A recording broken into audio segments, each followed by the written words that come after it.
Well,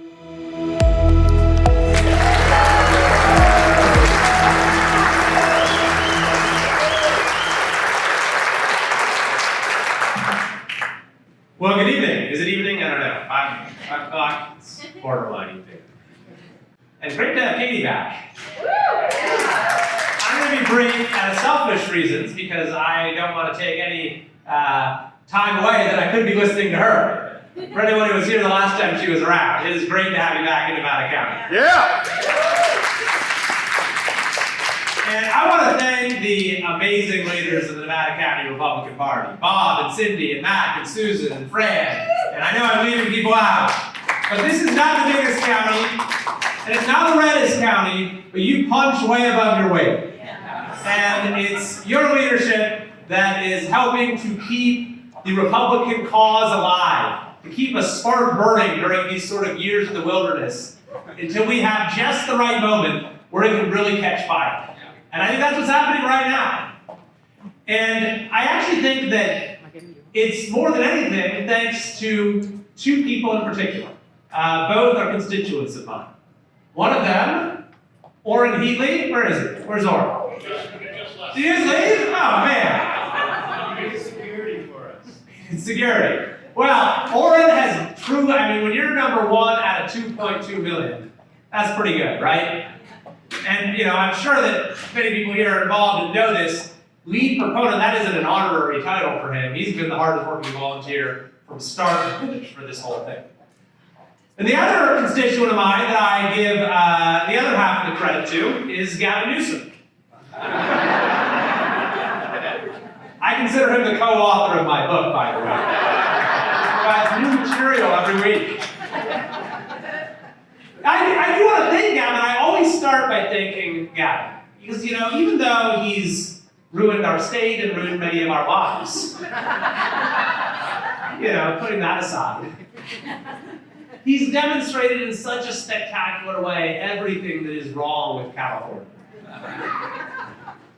Over this last year, this governor has taken California's long-term decline and brought it to a total freefall. For years, we have lost more and more power to Sacramento. This last year, we lost everything to a single person. For years, the architecture of self-government and democracy has been dismantled brick by brick. This last year, the whole edifice came crashing down. But we, the people of California, refuse to remain trapped in the rubble. Right? We were disenfranchised, we were dispossessed, but we fought back. We availed ourselves of a last remaining recourse, a tool that is simple yet powerful, an act that is routine yet revolutionary. Writing your name in cursive on a piece of paper.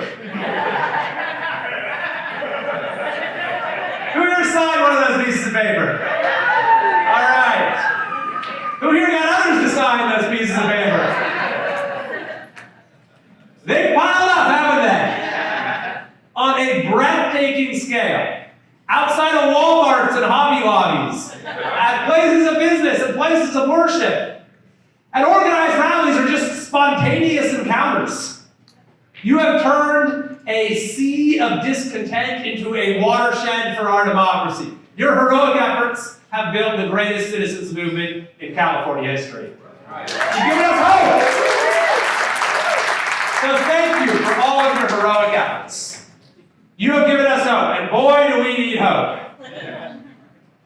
I think if our founding fathers were to visit modern-day California, they would immediately conclude that the experiment with self-government was a failure. They take one look inside the state capitol, they take another look beneath any major freeway overpass, and they connect the dots. Corruption leads to decay. California has the worst homeless, the worst poverty, the worst inequality, among the worst schools and worst roads. And that was before COVID. 53% of Californians said in a survey they're thinking of leaving. Is anyone here in that 53%? Yeah. Bob, you might have a problem with your party here. Bob, 53%. This beautiful state, it's unbelievable. But that's called a failed state when half of your people want out. And that was before Gavin Newsom led the single worst response to COVID-19 in the United States, if not the larger Western world. I mean, Gavin's response to COVID has been a lot of things. It's been a lot of things. I list 8 of them, 8 adjectives in this book. It's been self-promotional. This governor took all of our shared sacrifice and cashed it in for self-promotion. I mean, does anyone here doubt that Gavin Newsom used the arrival of the novel coronavirus on our shores to launch his presidential campaign? Any doubt at all his delusional presidential campaign? Well, I can assure you, Gavin Newsom is never getting anywhere near the Oval Office. We've made sure of that.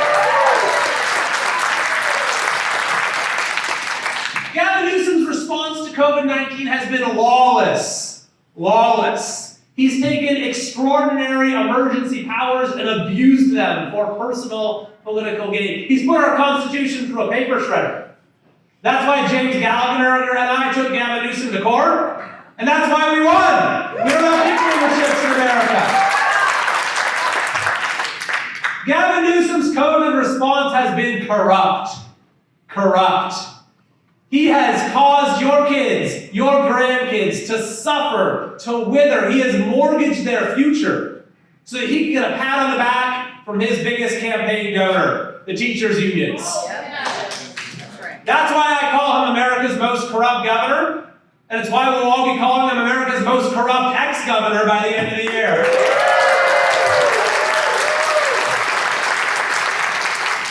Gavin Newsom's response to COVID-19 has been unscientific. Unscientific.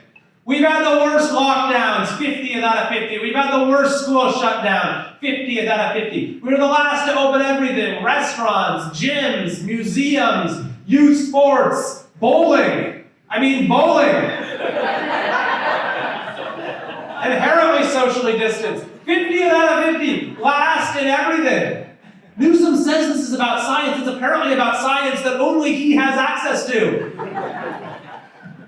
Gavin Newsom's response to COVID-19 has been incompetent. Incompetent. The poster child for government failure has long been the DMV, right? Well, we have a new poster child for government failure. It is Gavin Newsom's EDD. Gavin Newsom's response to COVID-19 has been hypocritical. Do I even need to explain that one? When Gavin walked into the French Laundry, he gave us a parable for the decline of modern California. A corrupt political class that has one set of rules for itself and another for everyone else. And by the way, Gavin Newsom's response to COVID-19 has been deadly. Because of his unscientific and corrupt policies, this has actually been the 5th deadliest state to live in during the COVID era.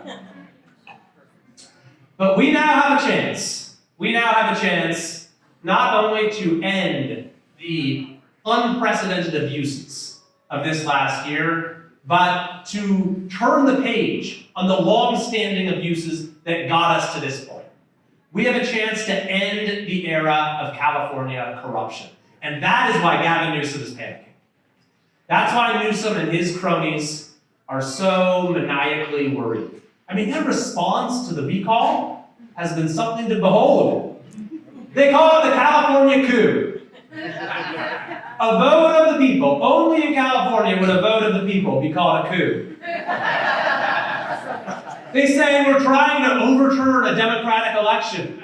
Guess what? We elect people for life in this country.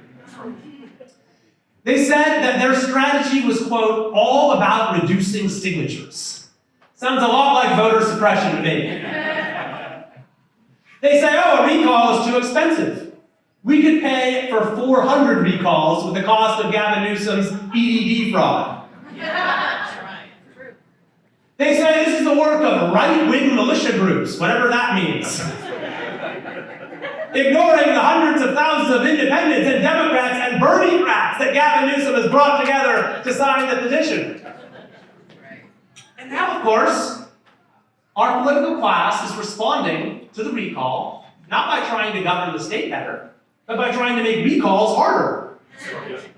The Senate Elections Committee has just passed a bill, authored by a formerly recalled senator, by the way, that wants to expose your names and addresses for signing the recall, so that they can harass you, so that they can then retaliate against you. And here's the latest. The former president of the California State Senate has started a PAC. The whole purpose of the PAC is to try to harass people into withdrawing their signatures. Did anyone hear what he's calling this PAC? Stop the Steal. That is the official name of the PAC. You can't make this stuff up. These people are absolutely terrified of a free and fair vote. But we're going to have a vote. And that first question is a very simple one. It's a yes or no question. Do you want to remove Gavin Newsom as governor of California? Yes or no? I thought I might get an answer in this crowd. That's right. You see, a recall is Gavin Newsom's worst nightmare because he is running against himself. There's no place to run, no place to hide. Scorched earth doesn't work. Now, of course, there is a second question on the ballot. And like many Californians, I'll be looking to see whether there's someone who can bring this movement across the finish line and embody its energy.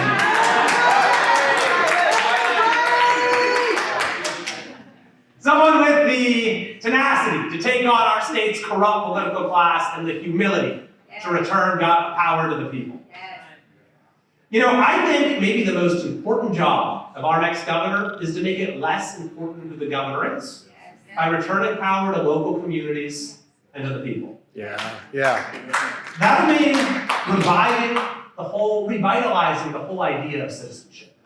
It'll mean a revival of liberty and self-government. And that's really what this recall is all about. It's a new day, a brilliant dawn out of the darkness of this last year. It's about reviving those forgotten words from our Declaration of Independence, the consent of the governed. That's right. It's millions of people saying with one voice, enough is enough. It's a refusal to accept the inevitability of decline and failure as we, the people, take matters into our own hands. This is a movement not just to fire America's worst governor, but to save America's greatest state.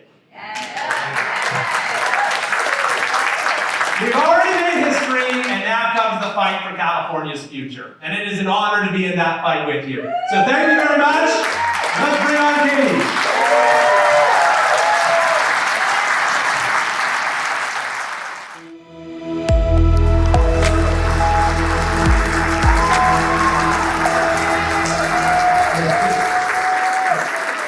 Oh, welcome. We got the stage so you didn't have to wear those high heels. You're up high enough now. Thank you, they had to go, right? They had to go. Okay, this is much better. I'm just going to get a sense of my track that I've got. I saw that one of them was slightly off the ground. I was a little bit concerned. First up, I wanted to thank my husband, Kevin Kiley. Katie Hopkins, he's got a certain ring to it. He's really come a long way with his oratory skills. He's really been improving since I've been on his arm. So we've been happily married now for, how long is it, Kevin?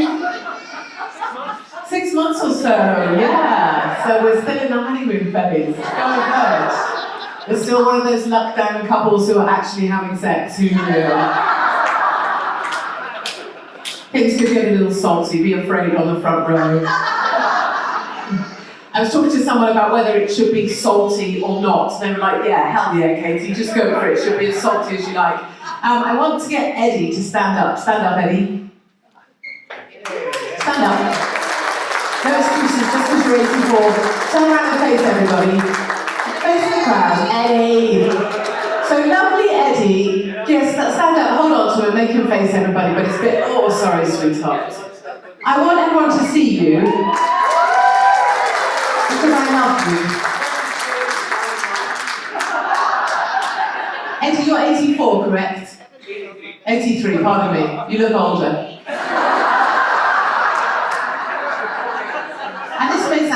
sad story, but it is surely not, because we have to talk about death in life. You can sit down now, Eddie, if you like. Given your senior years, you may. Eddie lost his wife in November, Nancy. Married for 59 years, I don't want to misspeak. Correct. In November. And now what month is it? It's only April. Right? What's that?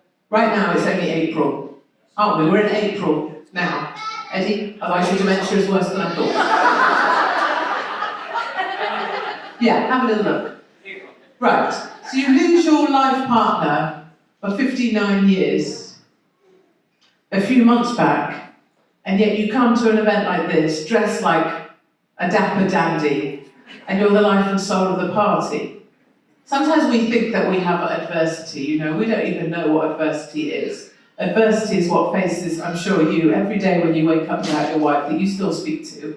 And I'm sure if she was here, and I'm sure she is, she'd be super proud of you for putting on a good show, putting on a brave front and being amongst all of us. So I just wanted to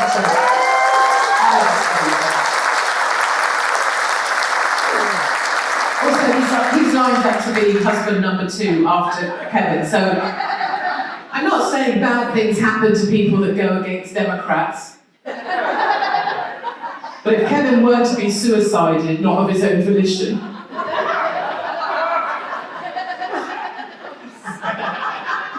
Epstein, just saying. Then I've got Eddie lined up to be my next husband if Nancy were to agree. So that's all good. It comes to you straight from Beverly Hills, my darlings, Beverly Hills.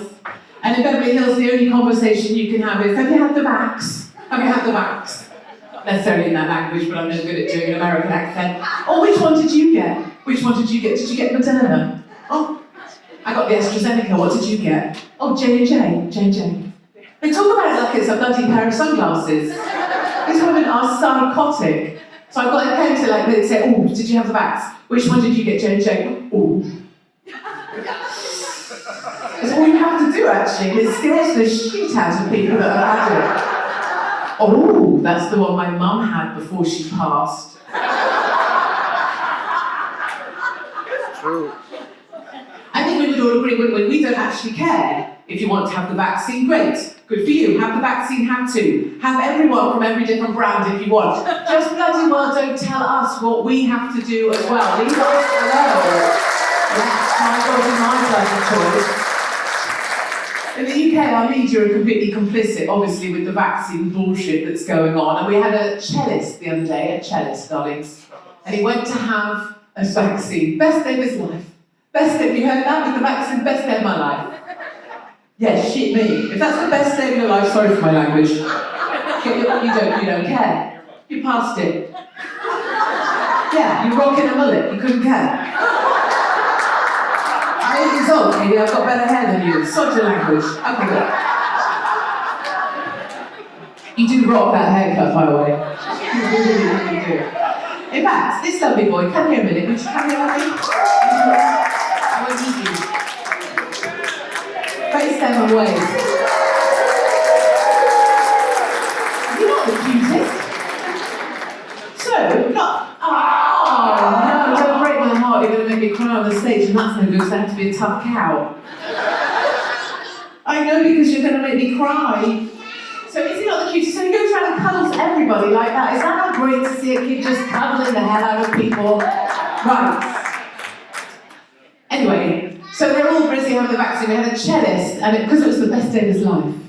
If it's the best day of your life, you really need to get a hobby or go out more, right? That's like, get a sex life. Took his cello to his vaccine, and he was so happy, that he went outside afterwards and he played a cello concerto for the waiting media with his cello. Because the last time, of course, that I had a smear test, I took my violin along. Just played myself a little, bit of a quartet with another gathering women, because I was so pleased that I had good vaginal health. That's exactly what I got.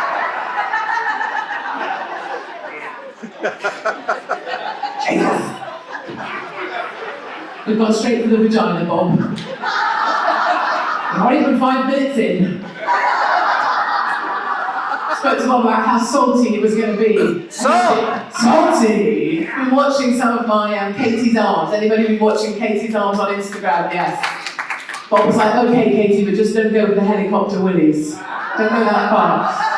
So downtown Denver, I went from LA, downtown Denver with all the homeless people, essentially, and me. There seems to be a thing in downtown Denver, if you're a female, you have to try and make yourself as bloody ugly as you can possibly be.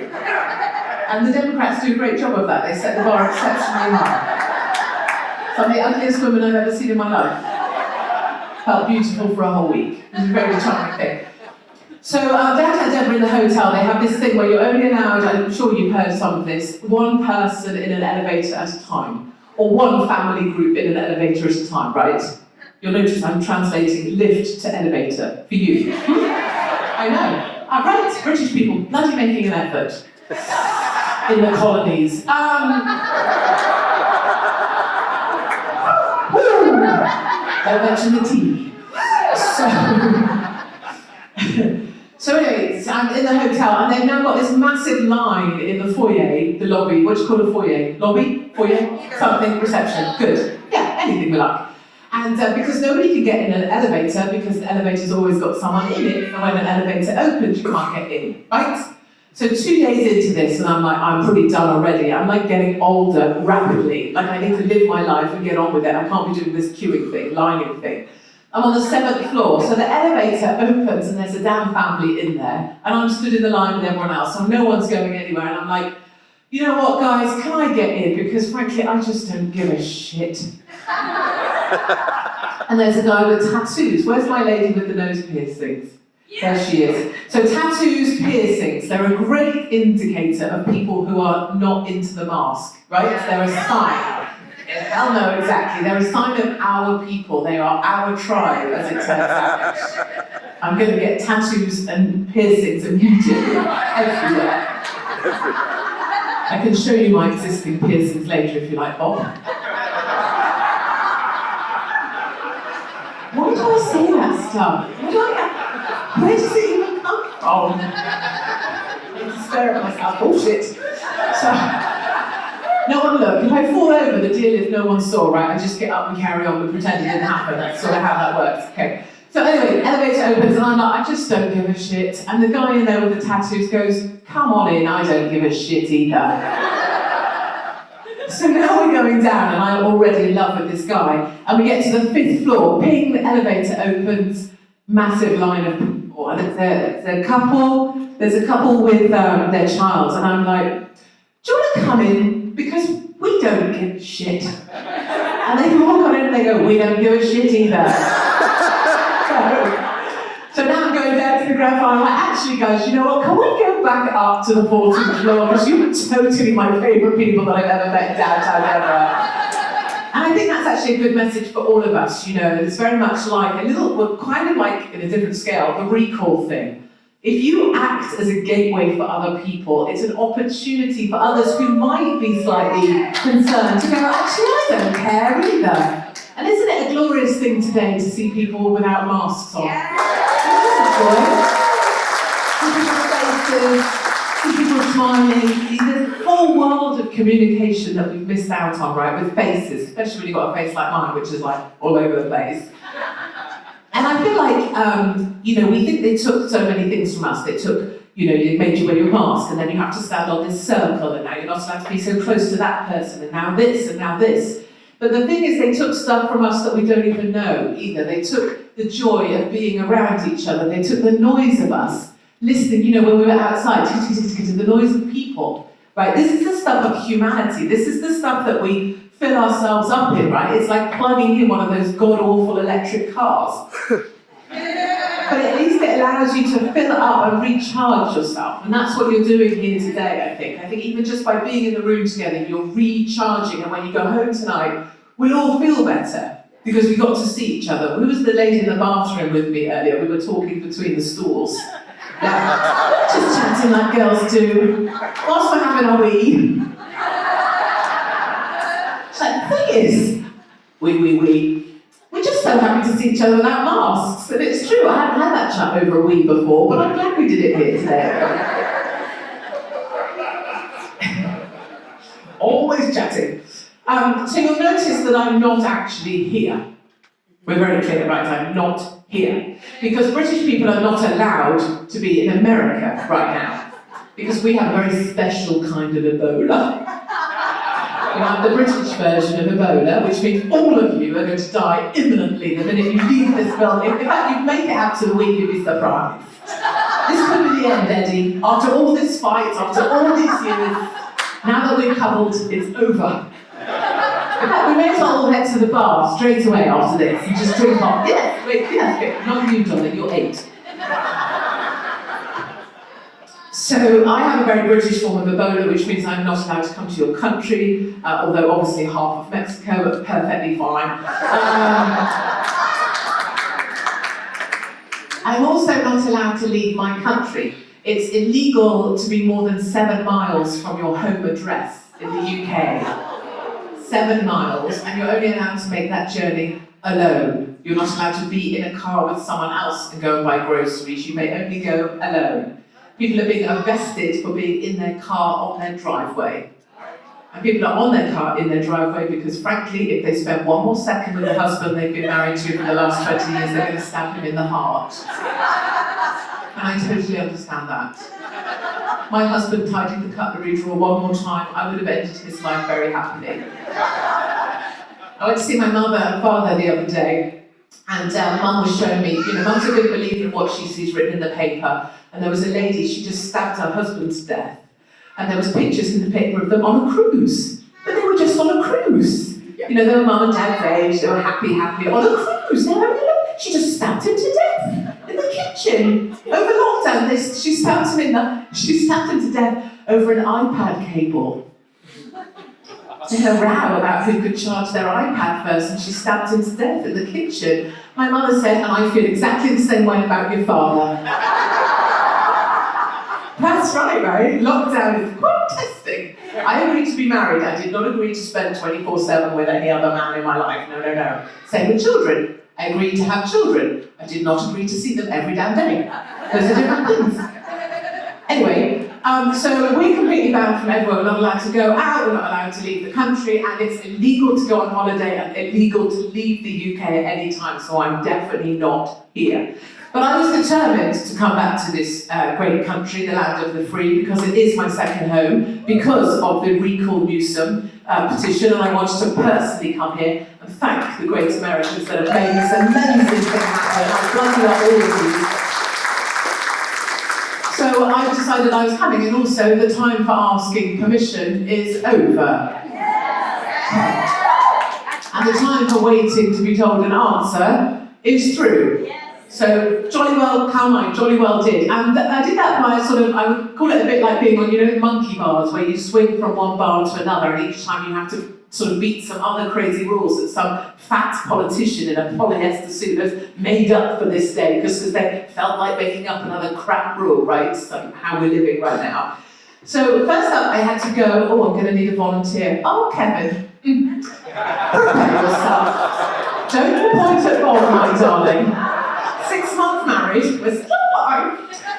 Just prepare yourself is all we're going to say. So, in fact, no, I can't borrow an 8-year-old. No. What I had planned for him was not appropriate. We'll wind that back. So anyway, first up I had to go and get a PCR test at Heathrow Airport Terminal 2. So I go to the terminal, I book my blooming, test slot. The test has to be done 72 hours before you get on the plane, and you have to get your result after 12 hours. So you're like, oh my even God. So I go into the test centre and I give the lady the $150 she needs for a test, would you please? And it's all very serious in there, because obviously she's wearing a double visor, she's got a double mask on, she's got the full kind of snorkel suit on. You can't be too freaking careful, can you, with the British Ebola? And she goes, right, you go into cubicle 2. And I'm like, damn. So I go to cubicle 2, there's a woman in a full ambulance gear. Those full jumpsuits they wear with the zip that comes all the way up. She's got the visor on, the mask on, the whole deal, and it's looking very serious. And I go in there and she goes, shut the door. And I'm like, damn, I did not realise they'd already gone for the anal swabs.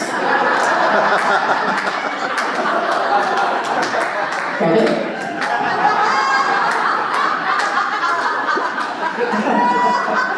Don't worry, it doesn't involve my anus.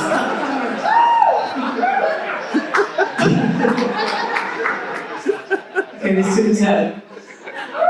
So anyway, so she's with us as well. So it's not just people in elevators that know that this is a load of pit. The lady in the test centre knows it's a load of pit as well.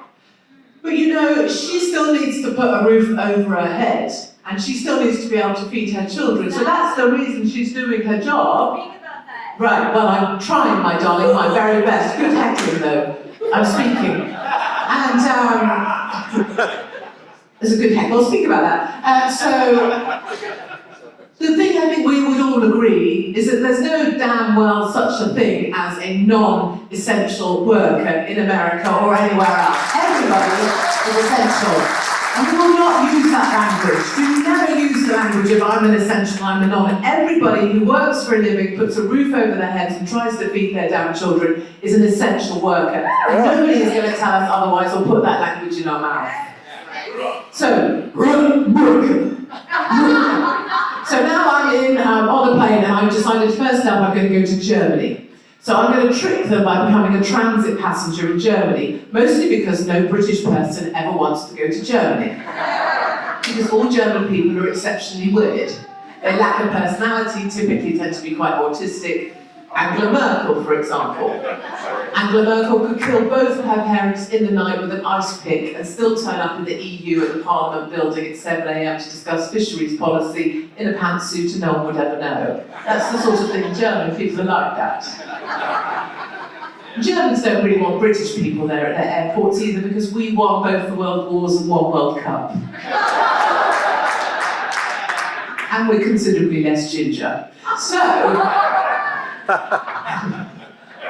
I went to Germany first because they really didn't want me there, spent the night at the airport, became a transit passenger. As a transit passenger, nobody wants you.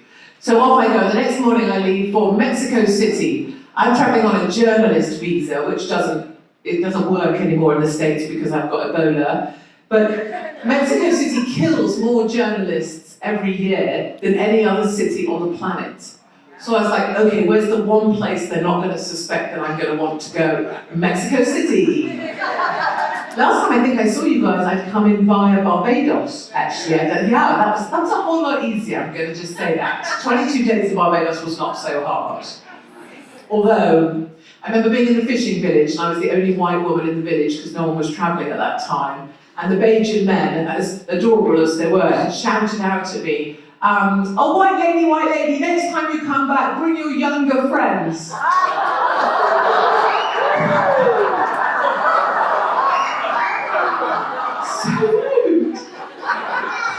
So now I'm in Mexico, 22 days, and I'm not dead yet, so that's brilliant.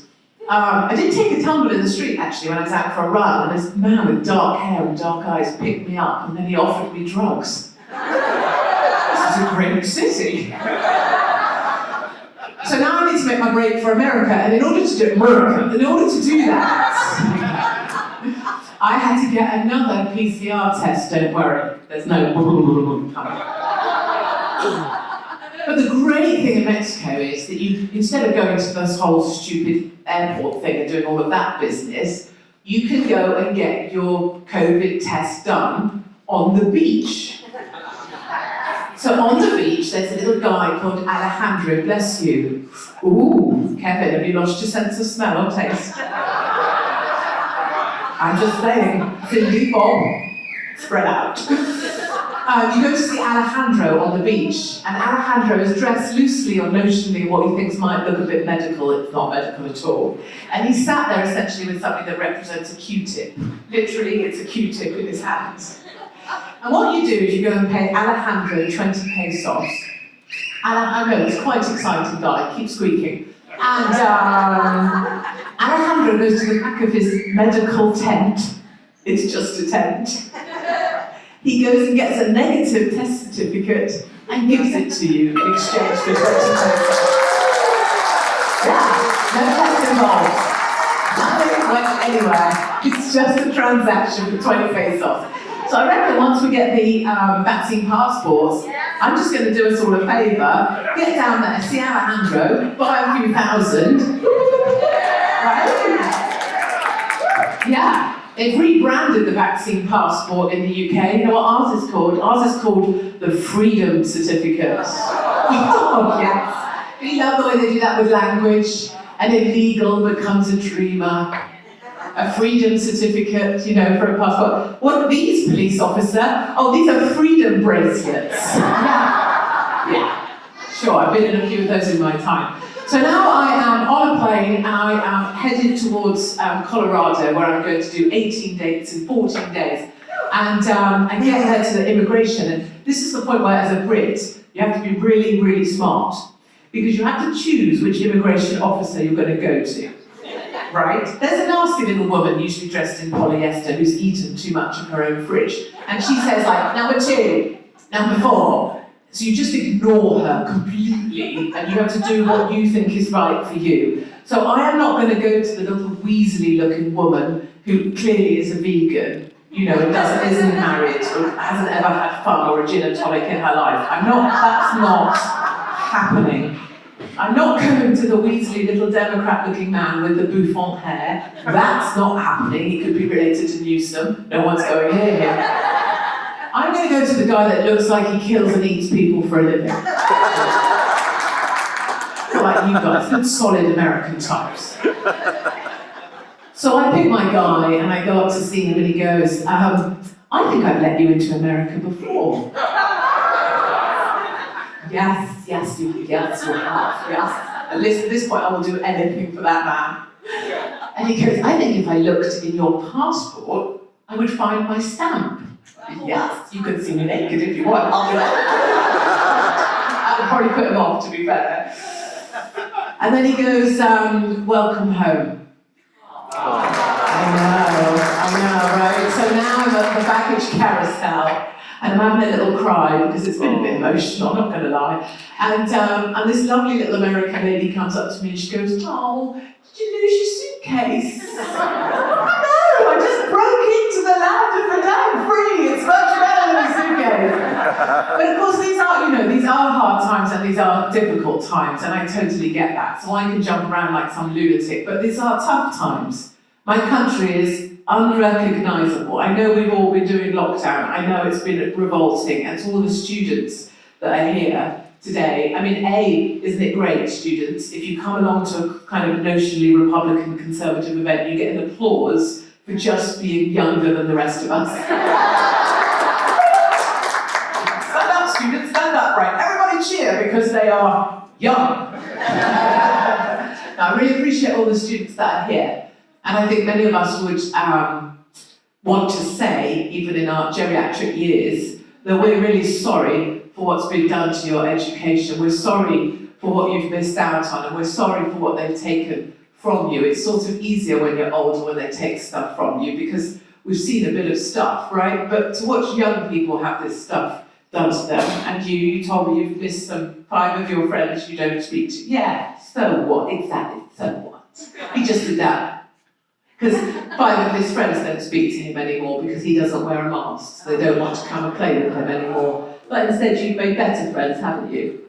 Yes, you have. Good on you, Susie. So to the college students, we're so with you. But you know, things are dark, and it has been hard, and we know that students have lost people. I know, you know, we have a euphemism in the UK that people are being cut down from trees, because people can't see the point rationally of going on anymore with their lives, and we all understand that, right? And people are really struggling. So where we are right now, we have to test our children every day before they're allowed to go to school. So 5 times a week, children have to be tested before they're allowed to go to class. And 2 of my children, I have 3, have decided of their own volition that they don't want to be tested. They're teenagers, they can make their own choices. But because they don't want to be tested, they have to wear a badge to school. Seriously, a sticker on their uniform. I know, how close to history do we want to go? And there's been a lecture in the class the teacher gave that people with the stickers are the ones that don't respect their classmates. So that's happening right now in the UK. And I will say this here, and it will be a conspiracy theorist thing, which will become obviously the truth tellers, we were discussing on the way here conspiracy theories today and the truth tellers of tomorrow, right? Within 5 years, I believe we will not have the right to own a private vehicle in the UK. They're coming for our cars. I'd like to see them come for an American Ford pickup truck.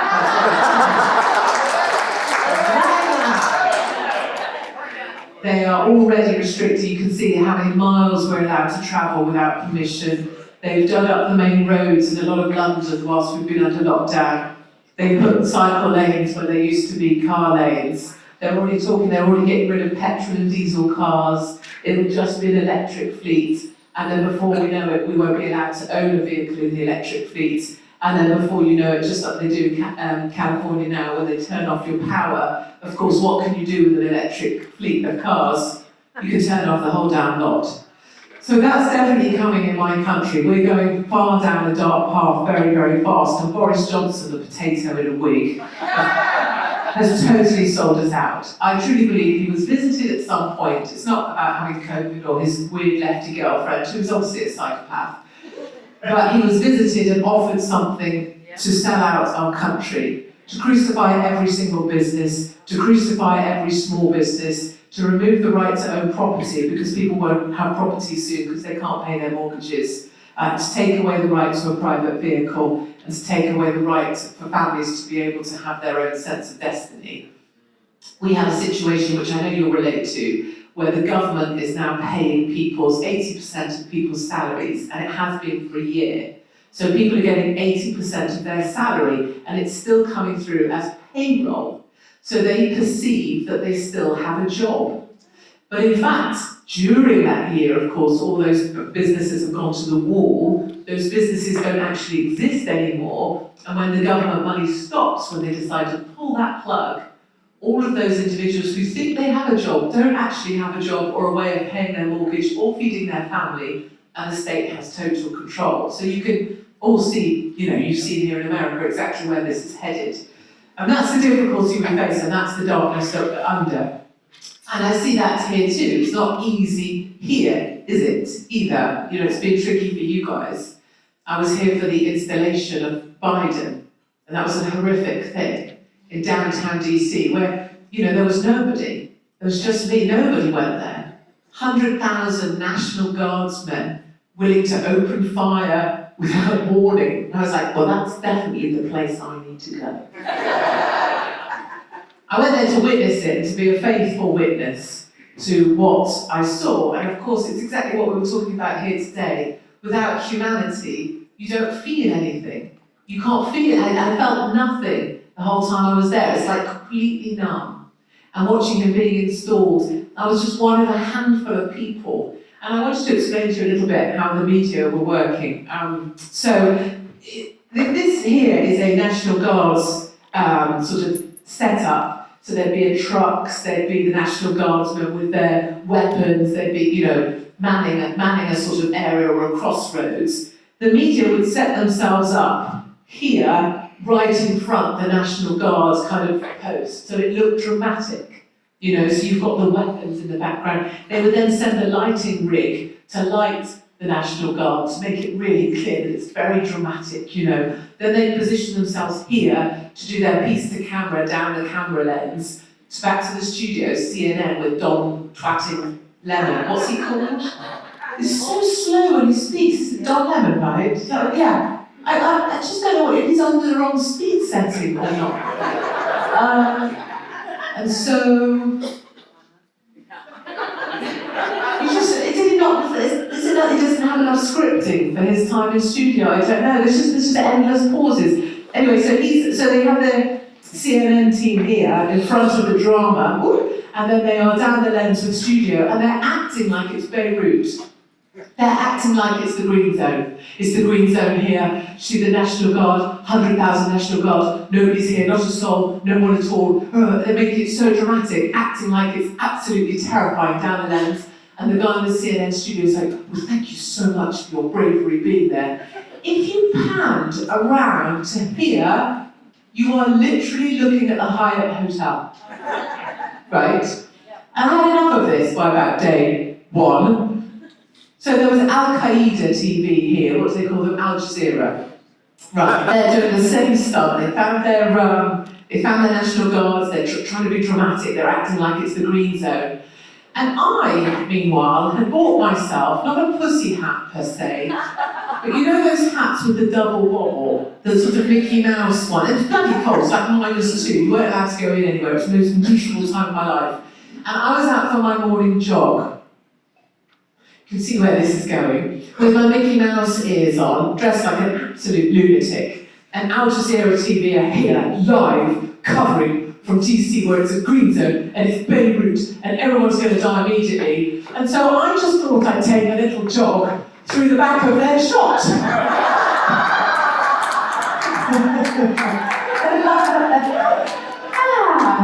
So they're trying to be frightfully dramatic, and there's this silly cow with Mickey Mouses jogging through the back of their shot. I've never seen Muslim men quite so angry at myself as that time. But that installation was a horror, and I think we know that that's not the truth of your nation. We know that that isn't what happened. We know that this election was stolen. We know that California is red, and we know that President Donald J. Trump is actually the rightful president. But that was something we just had to endure during that time period. But the reason I really am here, and the reason I wanted to speak to you is not about the darkness, actually. Not at all. The reason I want to be here to speak to you is because you aren't us. And that's a really great thing. You aren't British people, you are Americans. And Americans have things that British people just don't have. Right? You have really great teeth. That's why where's the lady with the really great teeth, the mum and daughter? There she, stand up, show everybody your teeth. Seriously, hotter than the sun, darling. Well done, Mum. And so I said to her, oh my God, you've got such great teeth. And her mum went, I bought them. Okay, so you have really great teeth. That was the one thing I liked about the masks for a while, right? Is that I got away with my shitty British teeth. I go to these meetings, right, and people typically come up to me and they go, oh, Katie, I want you to come and meet Brian. You know, they'll grab me by the hand and they'll take me to meet Brian and they'll go, this is Brian, he's a dentist. I never thought, Katie, I want you to meet Peter. Come meet Peter. This is Peter. Peter is a plastic surgeon. So not only do you have great teeth, and you have great customer service, and you have great food that tastes of stuff.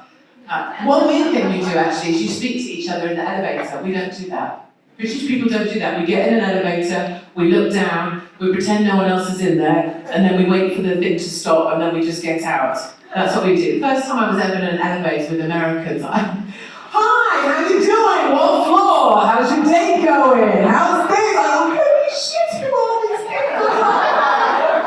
Who even does this? I was getting to the point, I'm sure of it. The point was that you're different to us. You know, if I cut you, you have your constitution writ large inside of you. There is something different about Americans. You have freedom hardwired into you.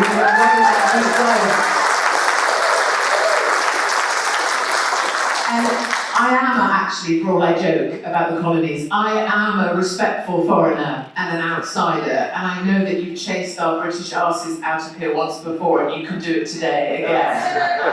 Don't you say twice. Okay, twice. But my point is, as an outsider, sometimes it enables you to see things that you can't necessarily see when you're here. And that is the truth of you. You have the single greatest document ever written, the Constitution. It is the greatest thing. We've never had that stuff. I travel with my passport, I travel with my Constitution, and it's the Constitution that matters to me much more. And you also have your Second Amendment. Because of your Second Amendment, you have your First. But that Second Amendment's never getting to, that's like the Ford pickup truck. In fact, I don't know what they're going to try and come for first. The Ford pickup truck, they can try that, they're not going anywhere. Before they even try getting near a Second Amendment, that ain't happening either. You try and buy a weapon in America today, you can't buy a weapon or ammunition for love nor money, right? It's an impossible thing. There has never been a greater weapons cache across America in modern times, I don't believe, and that's a really, really reassuring thing. I was at a breakfast meeting the other day, and they were kind of, they were doing the, let's make Katie laugh, I guess, thing. They were like, what, how many weapons have you got, Alison? Alison's like, oh, I forgot the taser. But it's a taser to a breakfast meeting. Then they go down the line, Brian, how many have you got? Well, I've got the 12 plus the 2-eyed hand in, and then the ones without the barcode, the ones that you build yourself. Yeah, everyone's got it. Good, yeah. They get to the end of the line, Bob, how many have you got, Bob? Bob goes, what do you mean apart from the cannons? I did a raffle in Nevada, in one of the casinos, Nevada, and then I had to hand out the prizes as part of I'm there to do a talk, but then I was giving out raffle prizes. They handed out a semi-automatic weapon as well. I'm like, hold on, we just get a shit bowl of fruit. You have your Second Amendment, and obviously I'm not allowed to own a weapon in my country. I'm not allowed to defend myself when they come for my children, my head, my home, with anything more than a bottle of hand sanitizer. Anyone else comes at me with a bottle of squirt hand sanitizer, I'm going to shove it up their arse. That's not a thing for school, don't repeat what Auntie Katie said. I'm not allowed to defend myself, but I am a fully signed up, paid up member of the NRA, and I always absolutely will. And I have a bumper sticker on my car. Most of these Beverly Hills moms have a bumper sticker that says, unicorns. Plant-powered vegans. My bumper sticker says, guns don't kill people, but I'm willing to. Helps keep mothers out of my way. But one of the great and reassuring things as I come to the end of my endless talk is that it's nearly over, people, you get there. Oh, go on. Louder. Okay. Oh, this is so fun. This is like Panto, but what am I, the ugly sister? Oh no. The thing is that your churches have never been stronger or more true. For pastors that open their damn doors, we know who they are and we stand right by their sides, right? And I'm going to see Pastor Tim Thompson in Murietta in a couple of days. One of the pastors that stood there opened his doors the whole while. His wife was arrested for their troubles. He stands there with a t-shirt that says paedophile hunter, the hottest pastor there is in California. Yes. He now runs 5 services on a Sunday instead of 3 because the demand is so great. And so true in Colorado Springs as well, where I've just come from. Fervent church. 450 people came out to hear me talk, but that's the typical church attendance. The pastor, again, incredibly hot. I got to sign. Whose boobs was I sign? Let me see. Her boobs. Yeah, so I signed her boobs. Yeah, it's the kind of thing. Have you got Kevin's yet on the other one?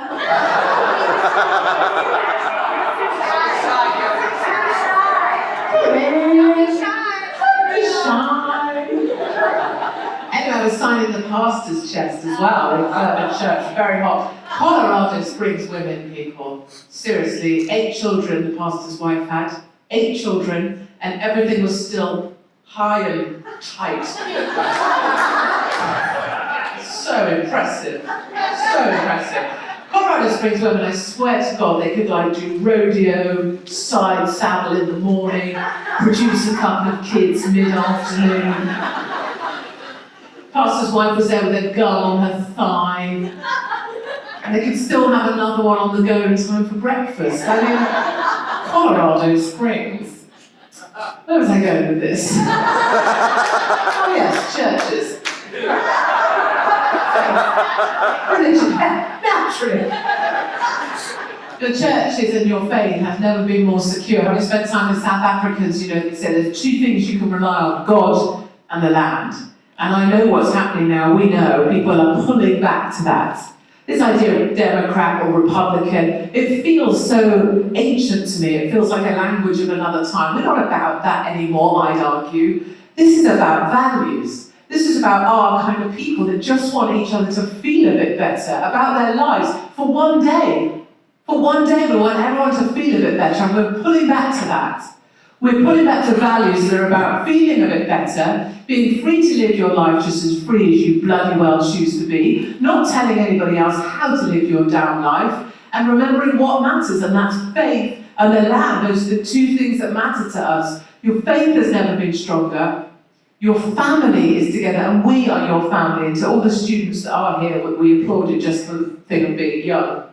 But we still love you. We are your family. If you're ever in trouble, we're the people who would come and help you. And I have my family in the UK too. Lovely Mark, my husband, and my 3 children. They know the reason I'm on the road is because this fight is here. You are our hope. You are our family. And I consider you guys, Nevada County, to be my family as well. It's a special place to be. And finally, you have your freedom. You have freedom that is hardwired into your very souls. And perhaps it takes a foreigner, an annoying foreigner at that, to come and remind you that you truly are the land of the free. You always will be. I have absolute faith in you, and I'm asking you today to have absolute faith in yourselves. God bless you all, and thank you very much for your opportunity.